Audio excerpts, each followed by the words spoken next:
Olá, sejam todos muito bem-vindos a essa videoaula promovida pelo Instituto Lado a Lado pela Vida na Semana da Imunização, que esse ano acontece de 6 a 10 de junho. Eu sou Guta Nascimento, eu sou jornalista, e para falar sobre a imunização para os pacientes de grupos especiais, e de grupos especiais a gente está falando de pacientes de câncer, pacientes de doenças cardiovasculares, pacientes com doenças crônicas, os idosos. Para falar sobre a imunização para este grupo, a gente vai bater um papo com a doutora Ana Paula Burian, que é pediatra, infectologista. Ela é representante da Comissão de Calendários Vacinais da SBIM, que é a Sociedade Brasileira de Imunizações. Doutora Ana Paula, é um prazer tê-la aqui conosco. Muito obrigada pela sua disponibilidade de vir aqui, trocar ideias, prestar informações. Seja muito bem-vinda. Obrigada a vocês pelo convite, obrigada pela gentileza de vocês e por divulgar esse tipo de informação para que alcance o maior número de pessoas possível nesse Brasil tão gigante. Com certeza, a nossa missão, e a gente fica muito feliz de poder participar de alguma maneira. A gente queria começar, doutora Ana Paula, perguntando para a senhora como é que estão as coberturas das vacinas que são indicadas para esses pacientes, né, dos grupos especiais, os oncológicos, doenças cardiovasculares, crônicas, os idosos, em relação à cobertura das vacinas. A gente percebe que a cobertura vacinal, de maneira geral, no Brasil, ela tem caído desde de 2013, mas agressivamente, de uma forma mais importante, de 2015, 16 para cá, tem caído de maneira geral.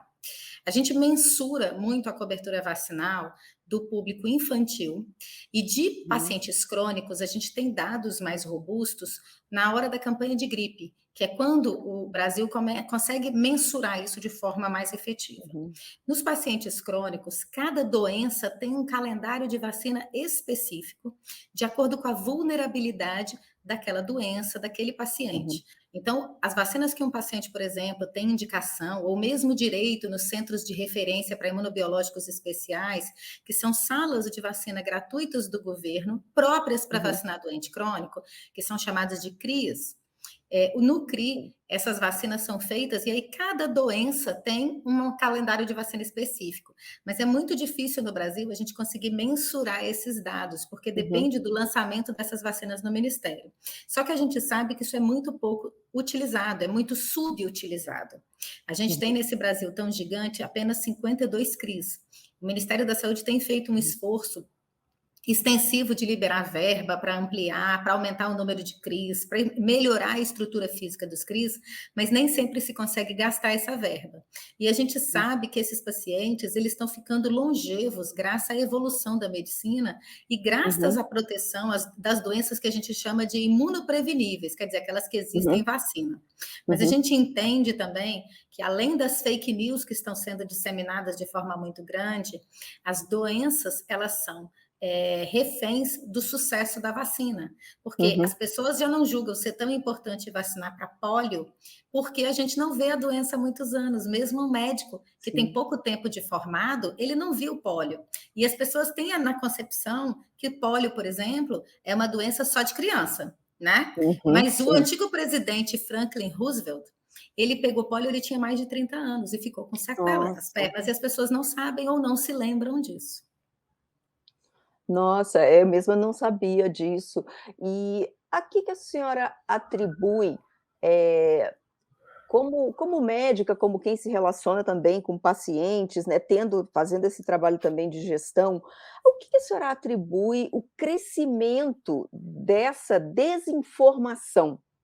Por que as pessoas não estão, além do, claro, disso que a senhora falou, né, do sucesso da vacina, mas as pessoas passaram a acreditar em informações erradas ou em não acreditar na vacina, né. Por que a senhora acha que isso vem aumentando? A senhora citou, né, que a gente começou aí a diminuir a cobertura de 2013, mas mais agudamente de 2016 para cá. E isso não é só no Brasil, né, a gente sabe que vários países também estão com o movimento anti-vacina, estão reduzindo também a sua cobertura. Eu acredito que tudo é multifatorial, a gente não tem um único fator. Então, por exemplo, a nossa primeira campanha de vacinas no Brasil foi Uhum, em 1980, e o nome do Zé uhum, Gotinha só veio em 86. A gente já conseguiu, por exemplo, nos livrar de doenças como a rubéola, que uhum, em 2008 a gente vacinou 64 milhões de pessoas contra a rubéola e o sarampo na Fantástico. época, e conseguimos a Uhum, certificação de eliminação da rubéola. A gente uhum. já conseguiu do tétano neonatal, a gente conseguiu do sarampo e perdeu, a gente conseguiu da polio, e estamos em risco de retorno da polio, a gente está com 28 países em alerta para polio, o Brasil está com risco Nossa, muito alto de reintrodução da polio. Então, a nossa. gente tem um monte de fatores. Em 1980, muitas mulheres eram donas de casa, então elas tinham uma maleabilidade de horário para levar o filho no posto.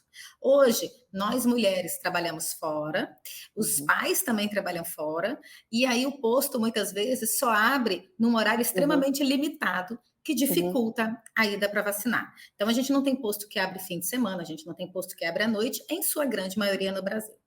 Além disso, nós temos o que eu comentei da doença não ser vista e as pessoas Sim. perderem a percepção de risco. Então, Uhum, determinadas vacinas, quando surge uma vacina para uma determinada doença, todo mundo corre. Ou ninguém uhum. corre, mas aparece na mídia que morreu alguém importante daquela doença, aí há uma procura por aquela vacina.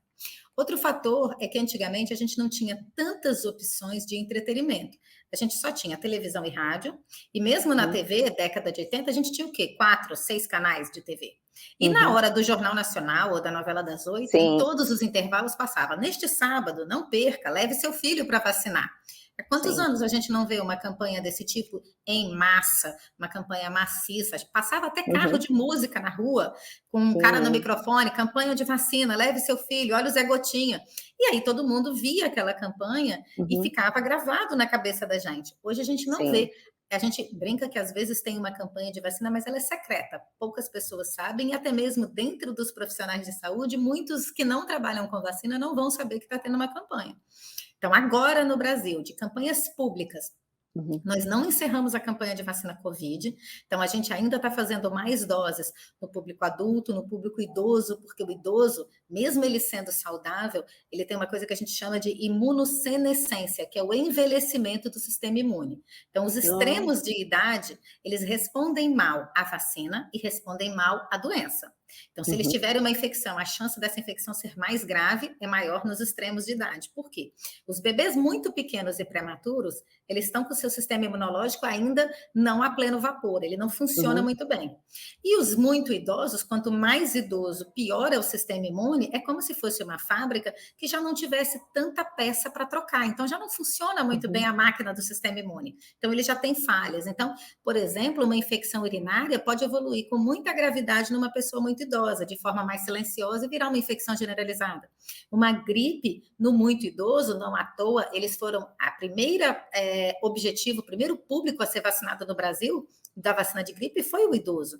Por quê? Porque uhum. a forma da vacina, o objetivo é proteger de forma grave. E eles fazem formas graves de influenza, com risco até de óbito, com mais facilidade. Então, nós estamos tendo campanha de Covid, campanha de gripe, campanha de sarampo nos bebês de 6 meses a menor de 5 anos, campanha Uhum. de pólio nas crianças de 1 a menor de 5 anos. Então, nós estamos tendo 4 campanhas nacionais de vacina ao mesmo tempo.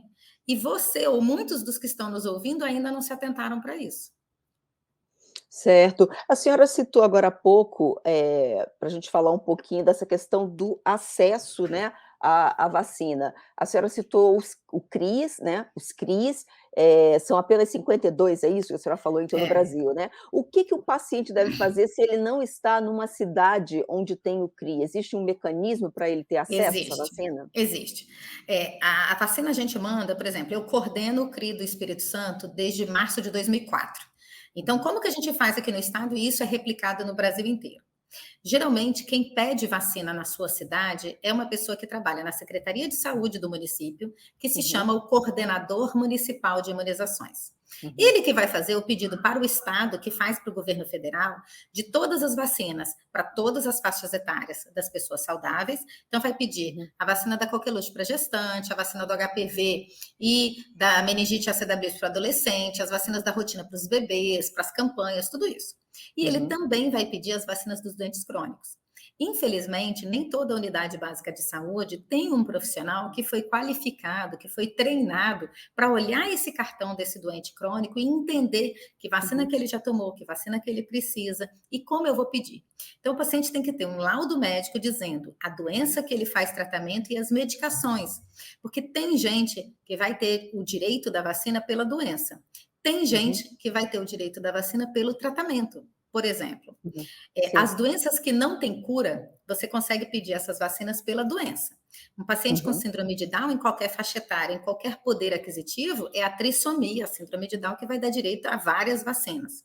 Um paciente vivendo com HIV e AIDS é o diagnóstico que vai dar direito a várias vacinas.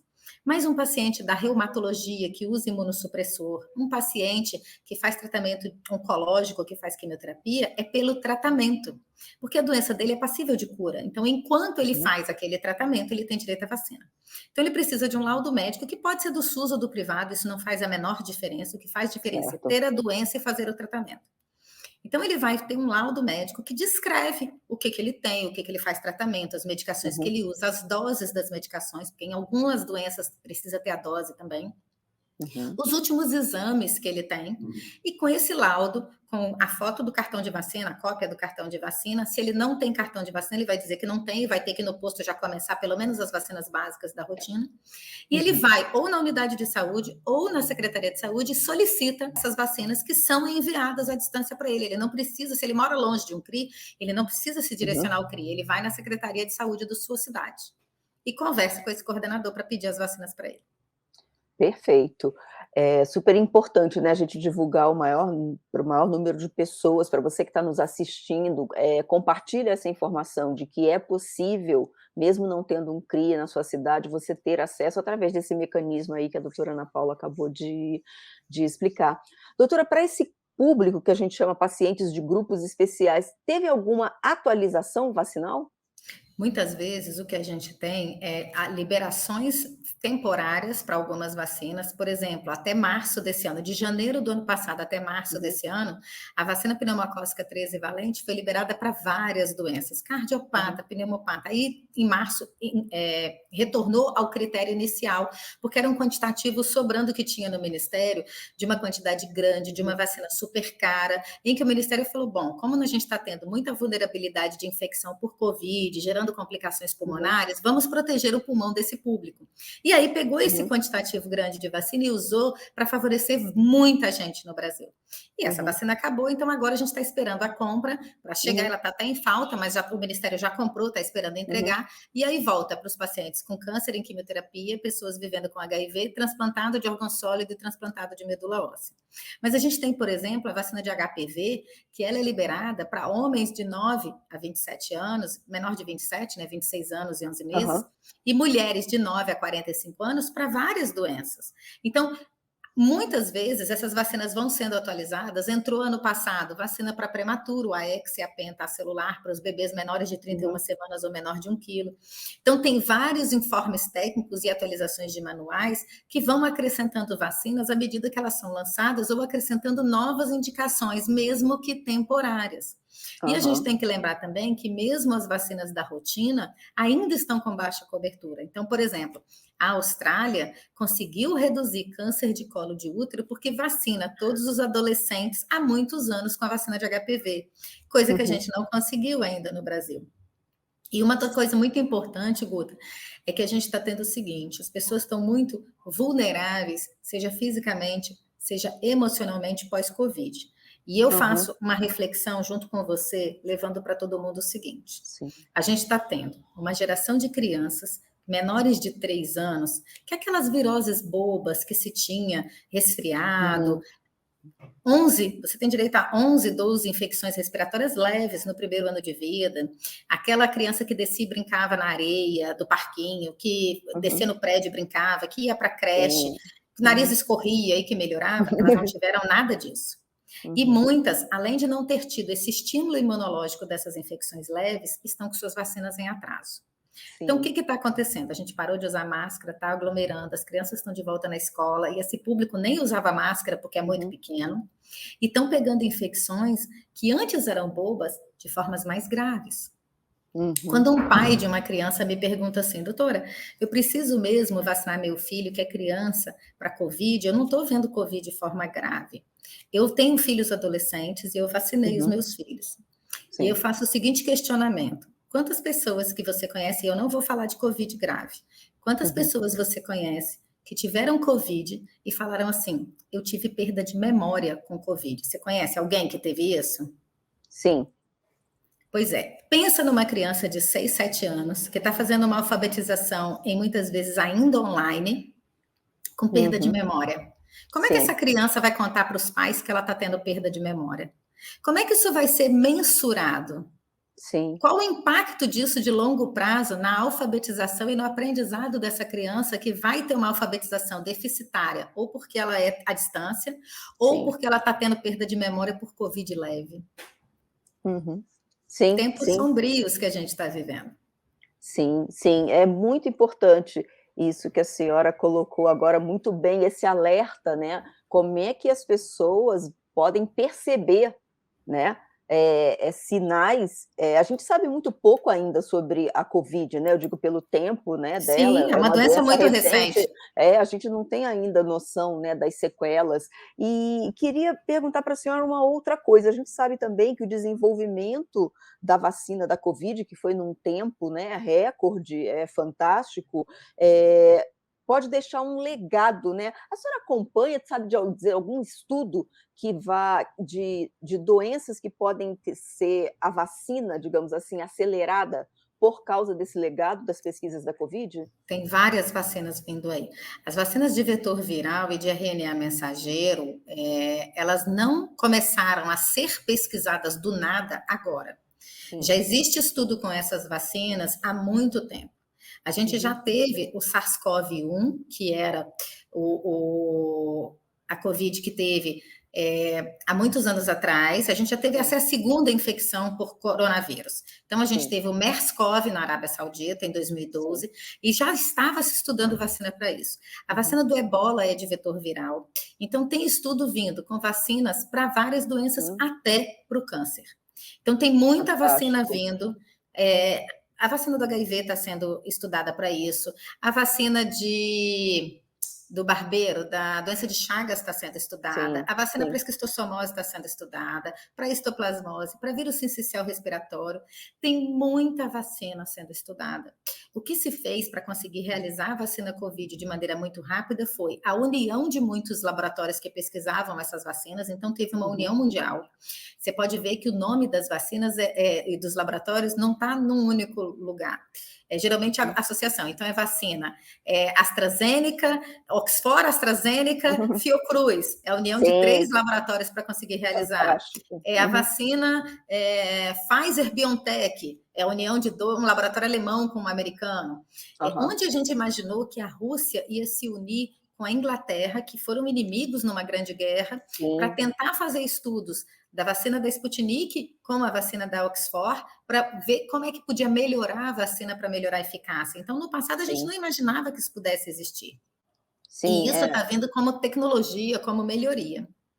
é um legado fantástico, né, a gente teve vacina cubana, você tem vários países, né, avançando, cada vez mais e a gente espera, né, que as vacinas, que a gente sabe que são processos longos e tem que ser mesmo, mas a gente sabe também que a gente vai conseguir aí talvez dar um salto devido a tanto Sim. recurso e investimento que a gente teve num único período, né, o mundo E a inteiro gente focado. já. Aham, conclui. Não, não, era isso, pode continuar, por E a favor. gente já questiona que ao invés das pessoas ficarem raciocinando assim, ah, eu estou na minha quinta dose, sexta dose, sétima Uhum. dose, o que que a gente está raciocinando? É que vai ter o calendário vacinal anual, da mesma forma que a gente toma vacina de gripe todo ano, Sim. a gente não Uhum. toma vacina de tetânica de 10 em 10 anos, mas que se a gente Sim. se expor a risco, esse intervalo diminui para 5 anos. Então, Uhum. tem já algumas vacinas que, de vez em quando, a gente vai precisar de doses de reforço. Então, o que a gente tem começado a discutir mundialmente é qual é o calendário vacinal anual de Covid. E aí, aquele ano, e isso deve ser Uhum. para esse ano, para o ano que vem, de acordo com a vulnerabilidade. Então, os muito idosos vão ter um calendário específico, os imunodeprimidos vão ter um calendário específico e os adultos Fantástico. saudáveis e crianças terão outro calendário. Quem tem mais de X tempo da última dose, naquele ano precisará de 1, 2 doses. Então, já está se discutindo para o futuro e para o futuro imediato que durante um tempo a gente vai precisar estar protegido com as vacinas que serão modificadas à medida que o vírus está se modificando, o que também já acontece para a vacina de gripe.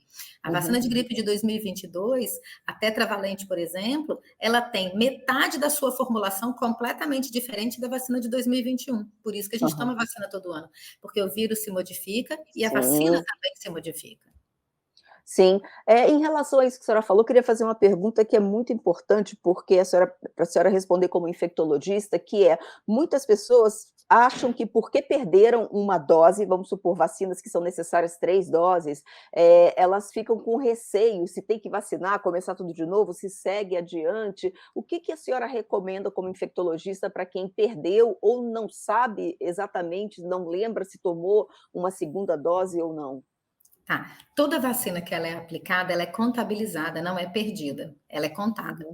A única vez que você pode ter que precisar fazer tudo de novo é se você perder o seu cartão vacinal e perder qualquer forma de recuperar os dados desse cartão. Porque aí, neste momento, o racional é pensar o seguinte: eu prefiro repetir a vacina em você do que te deixar descoberta e sob risco de adoecer. Então, aquela pessoa que não sabe onde guardou o cartão, perdeu o cartão, e que onde ela se vacinou, por isso que é importante a gente ter um lugar que a gente se vacina. Porque se eu Sim. sempre vou no mesmo posto de saúde ou na mesma clínica, ali vai ter guardado o que a gente chama de um espelho, um cartão espelho, ou uma segunda via desse cartão, seja no sistema informatizado do Ministério da Saúde, que existe desde 2014 para isso, seja num arquivo mesmo, com aqueles cartões que são guardados em papel, mas se existem formas da gente resgatar. Se isso for possível, ok, vamos só dar continuidade e completar esse cartão de vacina. Se esse resgate não é possível, a gente considera essa pessoa não vacinada e aplica as vacinas de rotina nela.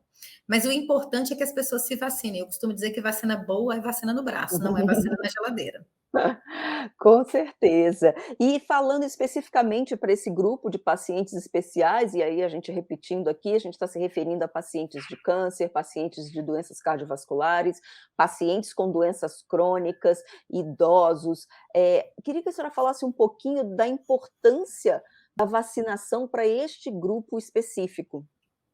A gente tem algumas doenças que a gente chama de risco duplo. Vou te dar um exemplo.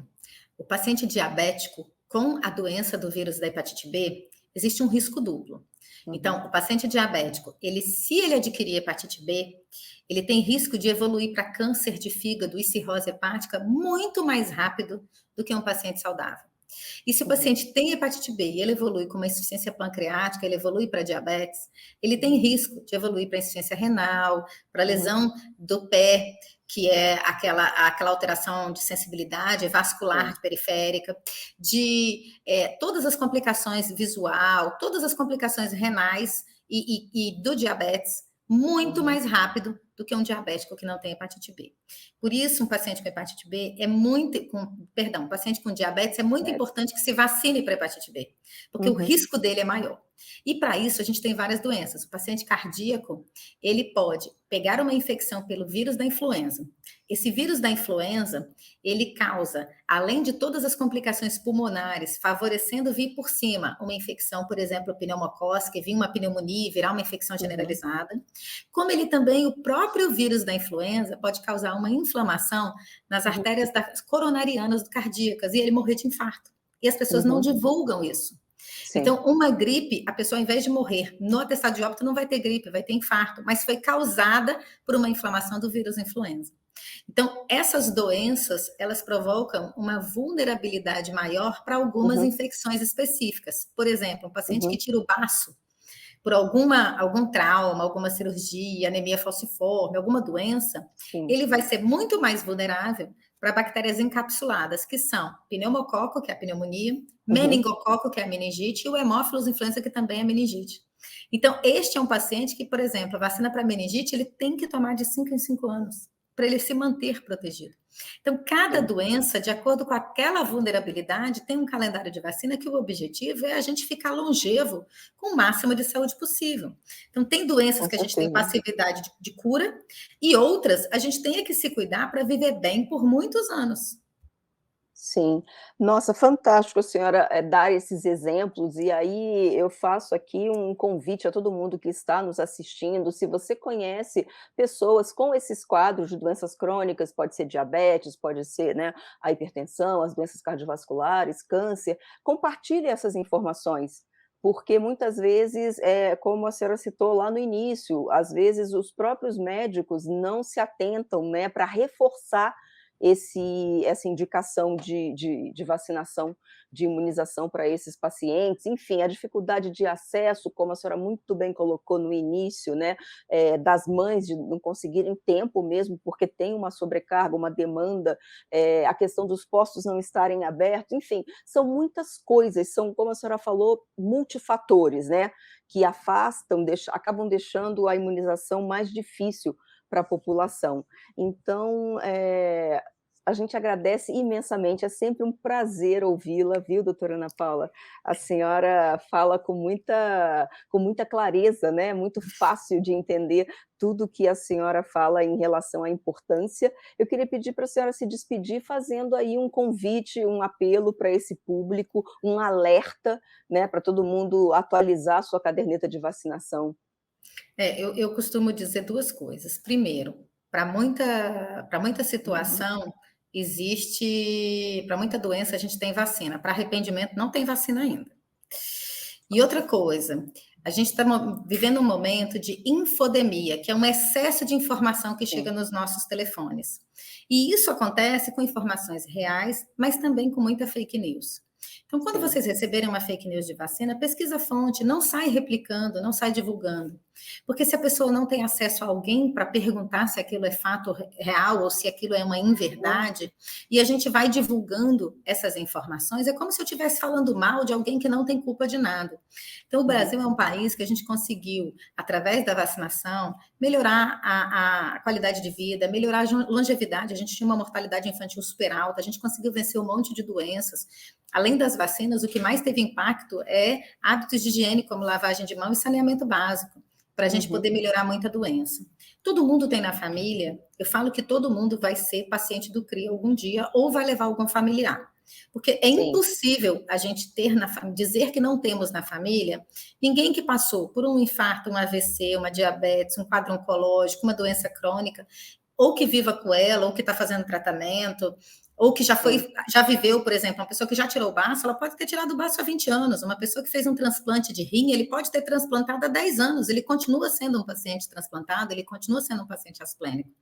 E que o CRI está aberto para ele. Essas vacinas são gratuitas, muitas delas são caríssimas. São Sim, sim. difíceis de conseguir esse acesso no serviço privado para a grande maioria dos brasileiros.